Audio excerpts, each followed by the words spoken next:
This is the Financial Survival Network.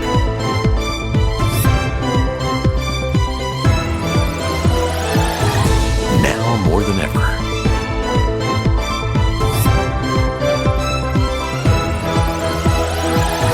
The Financial Survival Network.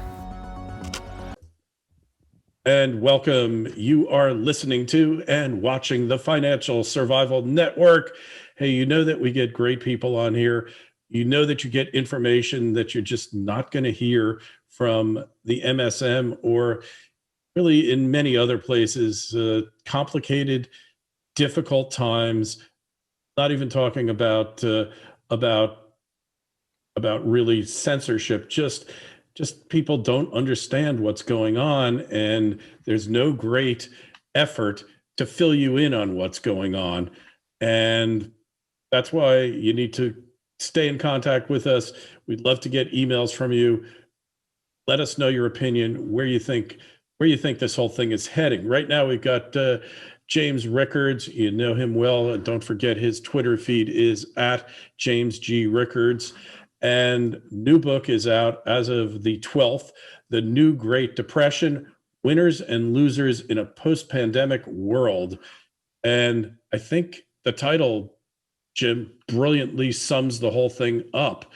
I knew the second the pandemic was announced, orchestrated, whatever you want to call it, the virus is real.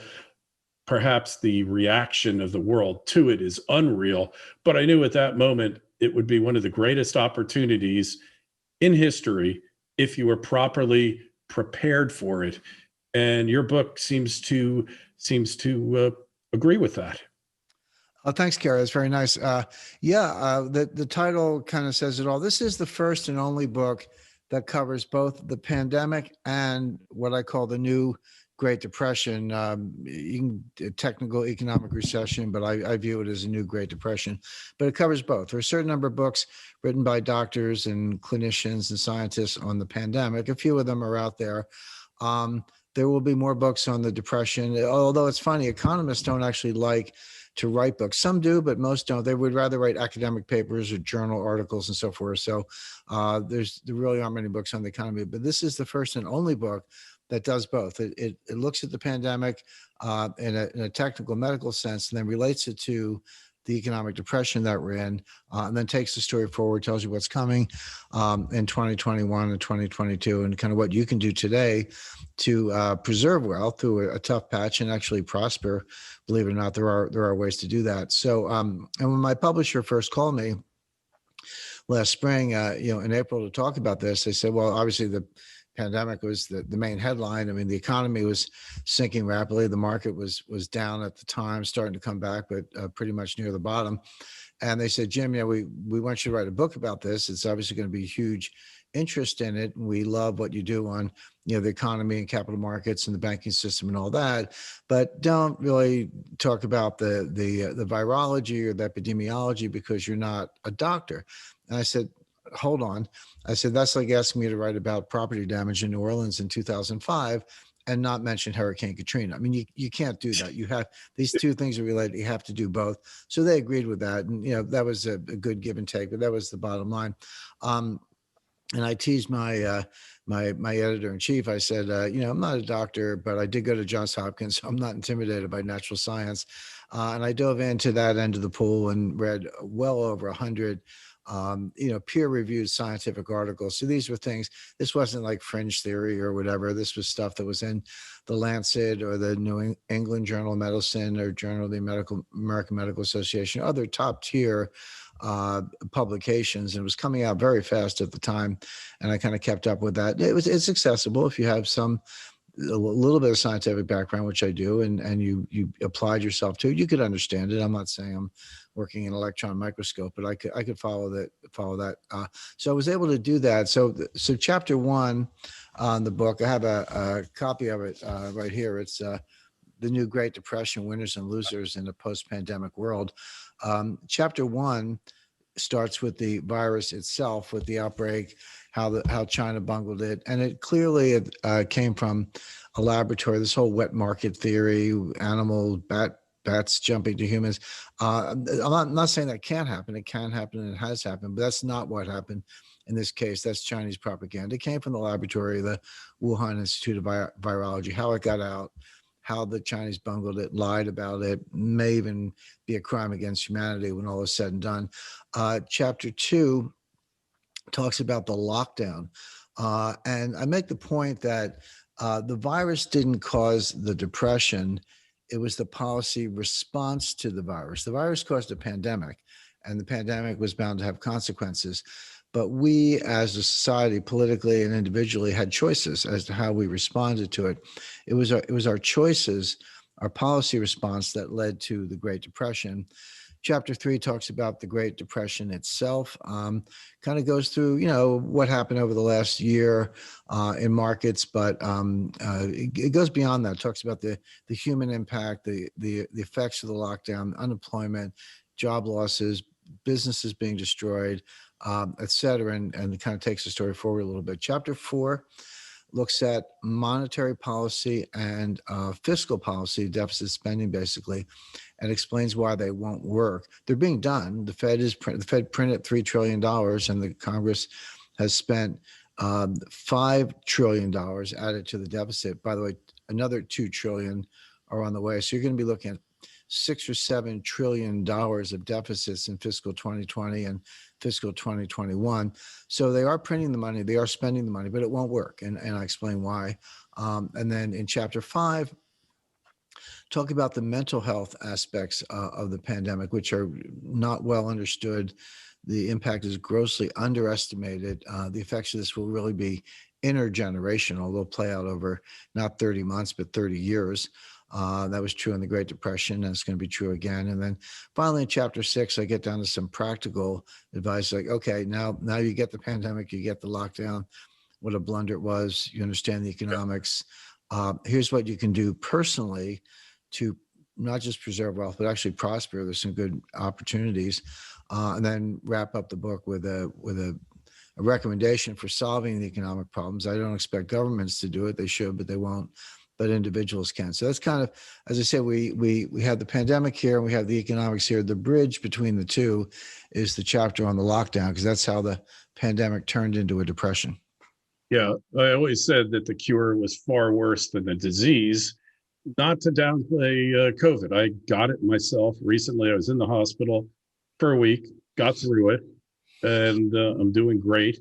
But point is, I wasn't going to lock down my life no matter what, because I just wasn't going to do it. I mean, it's just the idea of self-isolating, social distancing from the world, or what I probably had a 1% chance of dying from, figuring my age and comorbidities and all that. It just made no sense to me that we would be effectively quarantining healthy people and kind of just letting the sick people languish. I've read every major study probably up until a couple of weeks ago, because then it kind of became irrelevant. But things like taking vitamin D3 showed that 80%, you had an 80% more likely chance of dying from COVID if you had a vitamin D deficiency. Why wasn't the government just giving it out on every street corner? Same with zinc. There's a lot of different supplements, a lot of things that could help people that they just don't even know about. And that's all part of this botched response to it. It's no wonder that people ascribe greater conspiracies to what's going on here, because the thing of actually shutting down the global economy to save literally, several tenths of hundreds or several hundredths of a percent of the population, maybe, is insane. I mean, the whole response has not been based upon science, with exception of maybe the vaccines and the therapeutics, which there's been tremendous political back and forth on, which has definitely cost people their lives. Well, that's true. And I make the point, it would be one thing if the lockdown saved lives, and then you had to say, okay, there's a trade-off here. If we lock down, we're going to save some lives, but we're going to destroy the economy. And is that a good trade-off? But that's not even the case. The lockdown doesn't save lives. The lockdown kills more people than it saves. Suicide rates have tripled. Murder rates have doubled. Drug abuse is up. Alcohol abuse is up. Domestic abuse is up. Depression, anxiety, anger, all these things are greatly on the rise because of the lockdown, okay? And then the lockdown didn't save any lives, and I can explain why. We actually have the data. Now, when I started writing the book last spring, I pretty quickly came to the conclusion that lockdowns don't work, and there was some evidence to support that. But between then and now, 8 months later, and particularly in the last couple of weeks, there's a flood of evidence that reaches the same conclusion and documents it. And just to be concrete about that, so in the United States, we have 50 states. We never had a national lockdown. It was state by state, governor by governor, and they all varied. Places like California and New York had extreme lockdowns. I would say Florida was a moderate lockdown, somewhere in between. South Dakota never had a lockdown. The governor, said, look, use common sense, wash your hands, wear a mask, social distancing, not so good, but we're not locking down the economy. So you had a spectrum of, kind of degrees of lockdowns. Same thing around the world. Korea had an extreme lockdown.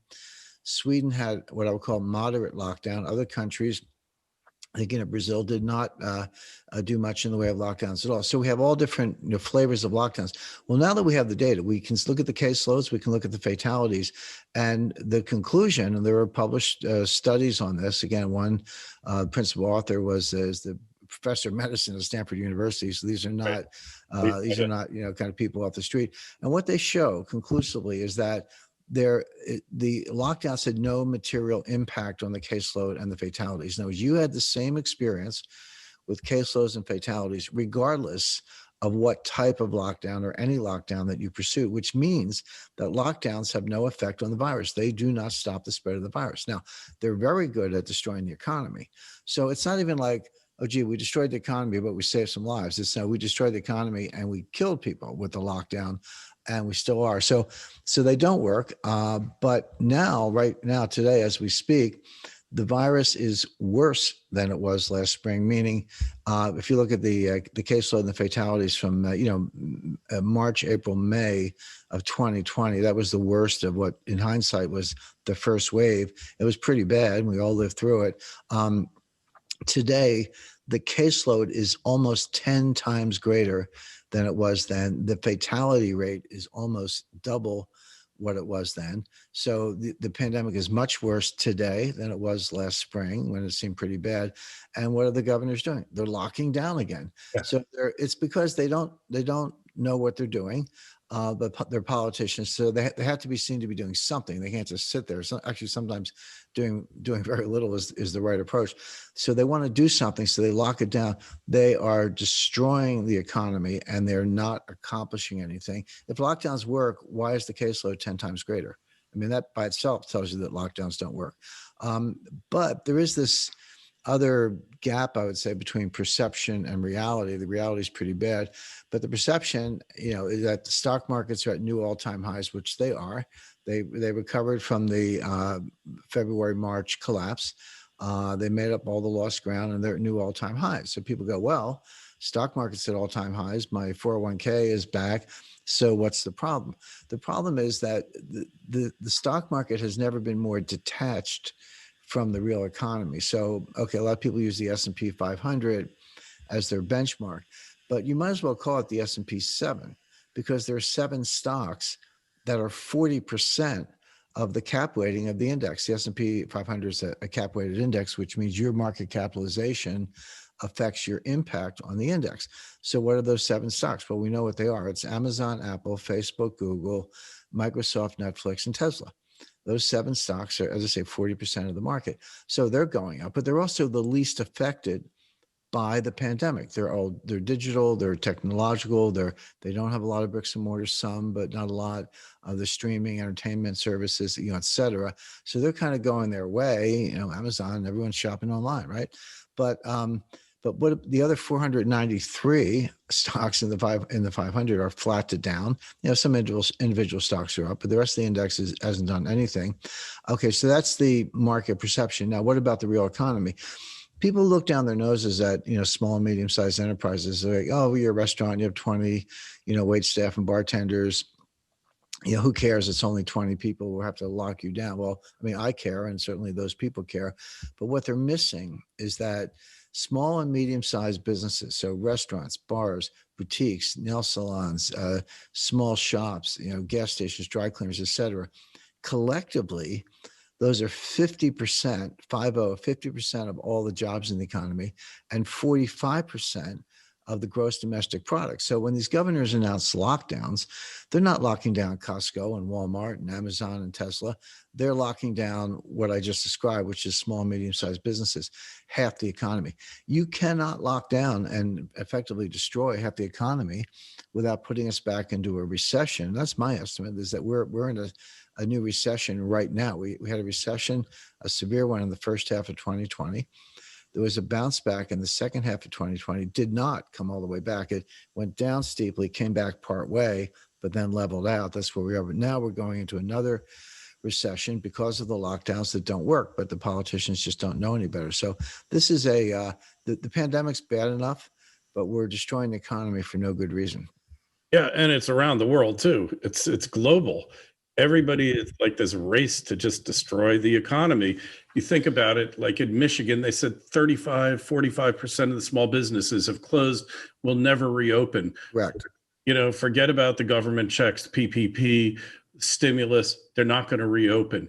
In New York City, man, we spent our whole lives there, Jim, and the place is a hollowed out shell of its former self. People, there's a feeling of doom that I have never encountered in that city. Even during the fiscal crisis of the 70s, it was nothing like it is today. And then they're worried about whether or not you're wearing a mask. Now, we could debate the efficacy of masks. It appears that they really don't do any good in terms of the fact that every place that's imposed mask mandates has about the same infection rate as those that haven't. Now, maybe we're too dumb to be wearing sterile masks and properly fitting them, whatever the case. But honestly, just make everyone wear a mask if that's the price we have to pay to keep the economy open. But these governors, especially of blue states, and it's not just political, it doesn't really break down on party. When you look at what they've done, they couldn't care less about these small businesses. They've just deliberately driven them into the ground. What is their game plan? What do they expect? If you're Gretchen von Braun Whitmer, what do you get out of this? Or Killer Cuomo, what do you get from this? How are they the beneficiaries? Is this just a power trip? Well, to some extent, yes. I mean, there's more to it than that. But I say all these elected officials, not all of them, but a lot of them, there's sort of they have like kind of an inner fascist, but it can't come out, can't express themselves because it's too unpopular or too repugnant or people will reject it, et cetera. But the old saying, Rahm Emanuel said in 2008, never let a good crisis go to waste. Once this crisis hit, all of a sudden they were empowered. It's like, oh, well, public emergency, health emergency, I can do whatever I want. Well, that kind of emergency power is useful if you get it right, but they didn't. But it didn't stop them from doing what they're doing. So Gavin Newsom in California, Andrew Cuomo in New York, Gretchen Whitmer in Michigan, the governor of Maine, I think Governor Mills is her name, but the inner dictator came out and they started giving orders. And I talked about this in my book in chapter 2. Governor Whitmer in Michigan issued an order saying, essential businesses could stay open, non-essential could not. But, the definition of essential was highly subjective. But she banned all sales of carpets and paint. So Home Depot could be open, but you couldn't sell carpets and paint. Why? No one knows. I mean, it made no sense, but that was the order, So if you live in Southern Michigan, you want some paint, just drive to Ohio. That's why lockdowns don't work. New Jersey closed the gun stores. Okay, but you could drive to Pennsylvania. It's right across the Delaware River and go to a gun store. And then eventually New Jersey opened them. So it's not that a lockdown couldn't work if you had martial law and half the country, you gave them weapons and their job was to keep an eye on the other half of the country. Okay, that's a fully fascist a dictatorship, if that's what you want. That's never going to fly in the United States of America. The fact is, lockdowns don't work, but they don't stop the spread of the disease. They don't work in that sense, but they do destroy the economy, and that's what they've done. I don't have I always tell people, don't waste your time trying to figure out crazy people, because it'll make you crazy. And I can look at what they're doing. I understand it. I can analyze it. I can write about it, which I did, but I can't exactly explain it because it makes no sense. But as again, I think the simplest explanation is they have to do something. They glom onto some popular notion. And by the way, the media aids it and abets it, because if you, as I did in my book, and others have done, Alex Berenson and others, if you come out and say, oh, lockdowns don't work, and by the way, here's the evidence, it's not just a claim, there's plenty of evidence to back it up, you'll be blocked on Twitter, you'll be deplatformed from YouTube. So it does, stupidity is probably the best explanation, but it does make you wonder whether there's not some effort to basically destroy small business in favor of big business, destroy bricks and mortars in favor of digital, to empower the people who are behind it. I mean, that's what's happening. Whether it's by design or not, we don't know yet, but I don't see how you can rule that out. Okay, well, the book, it's must reading. I've got it here in the Kindle in front of me. The New Great Depression, Winners and Losers in a Post-Pandemic World. Jim, when you compare this to the financial collapse in 08 and 09, that was really a nothing burger compared to this. And I always said afterwards that the next crash is going to far eclipse 08 and 09. But like you said, there are opportunities here. Caution is the byword.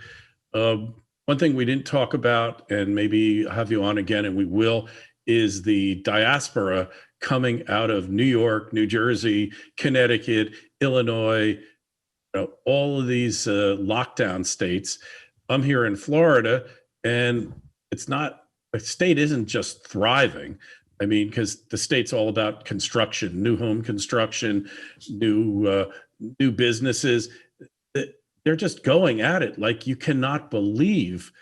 They're the direct beneficiaries of this mass insanity of the lockdown governors. And now the lockdown governors are upset. Florida's doing too well, man. You need a mask mandate. You need to lock the place down so we can have a race to the bottom.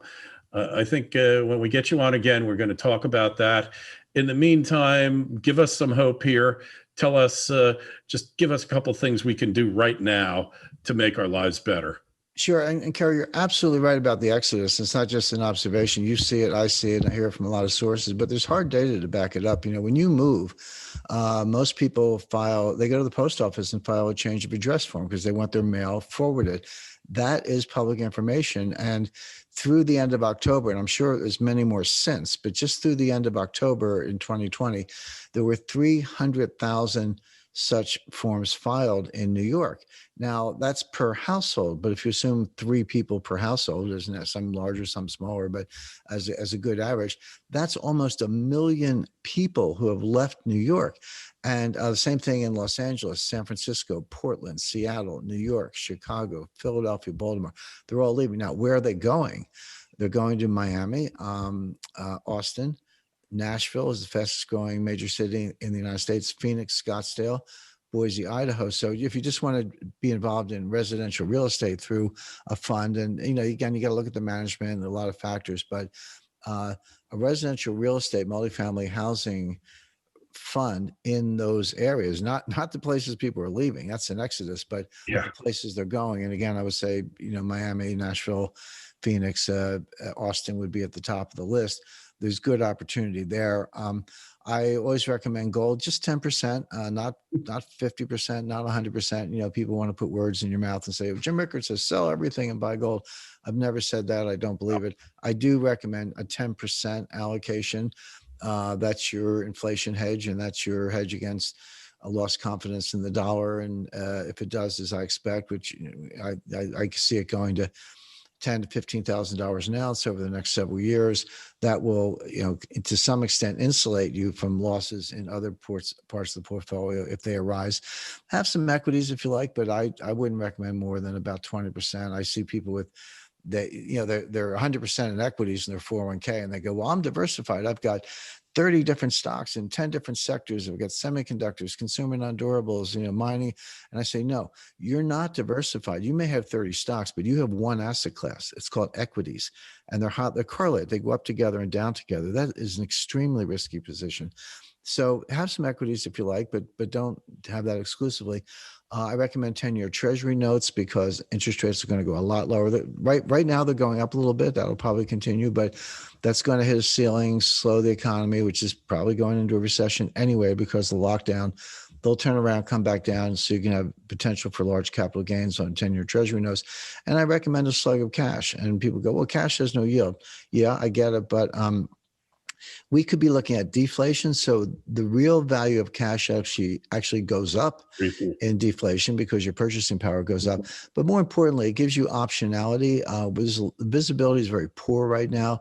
It'll get better over time. And so if you're the person with cash, when we can see more, you can pivot into, you might want to buy more gold, you might want to buy more equities, but you can do whatever you want if you have cash. But if you jump into something right now, it can be difficult or costly to get out. You can invest in a private equity fund, but try getting your money back from Henry Kravis ahead of schedule. He's a nice guy, but he's not going to give you your money back. So cash is good for that, and also reduces overall volatility of your portfolio. So, a slice of equities, 10-year Treasury notes, a big slug of cash, maybe 30%, 10% allocation to gold. That's a good balanced portfolio. It has inflation and deflation protection, volatility projection, and a lot of upside. Hey, and if you're looking for a new business, if you can figure out how to get all these U-Hauls from Texas, from Florida, from Nashville, back to where they came from in some economic manner, whether it's flatbedding them or what, I don't know how you do it. I mean, every year in Florida, we have the flight of the snowbirds where they ship all their vehicles down to Florida by a flatbed. And you see the hundreds and hundreds of trucks coming. And, like you said, with the change of address forms, the U-Hauls, they're all winding up in the places they don't want them. So if you could figure out how to get them back economically, you could make a fortune. Well, again, the book is The New Great Depression, Winners and Losers in a Post-Pandemic World by James Rickards. You find Jim's Twitter feed at James G. Rickards. And hey, write us an email. Let us know what you think.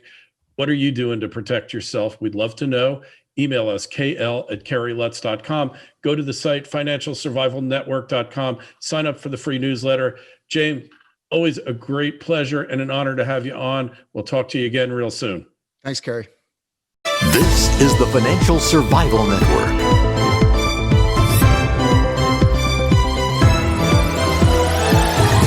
Now more than ever.